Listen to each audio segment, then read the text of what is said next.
ঘর না ছাড়লে ঘর চলে না ভাই, কথাটা বাস্তব ভাই।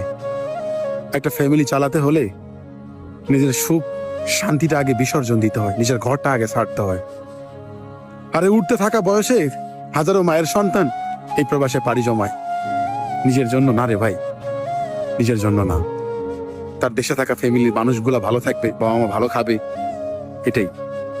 কে বুঝে ভাই যে ছেলেটা 16 বছর বয়সে লাখ টাকা ঋণের বোঝা মাথায় নিয়ে এই প্রবাসে পইরা আছে, দিন শেষে সেই ছেলেটাই আবার অবহেলিত হয় সেই আপন মানুষদের কাছে, যাদের জন্য ঘর বাড়ি ছাইরা টাকা পয়সা দিয়া এত কষ্ট কইরা এই প্রবাসের মাটিতে জীবন যুদ্ধে পড়ে থাকে।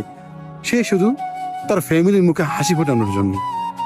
এতটুকু ভালো কেউ বুঝে না, দিন শেষে ওই প্রবাসীটাকে আবার অবহেলিত হতে হয়। কারণ সবাই জানে যে প্রবাসে গেছে, সে হয়তো ভালো আছে, ভালো খাচ্ছে, আমাদের দিচ্ছে, সে হয়তো মাসে লাখ লাখ টাকা ইনকাম করতেছে, কিন্তু ভাবতেছে না যে যে ছেলেটা আমাদের ভালো রাখতেছে সে কত কিছু ত্যাগ কইরা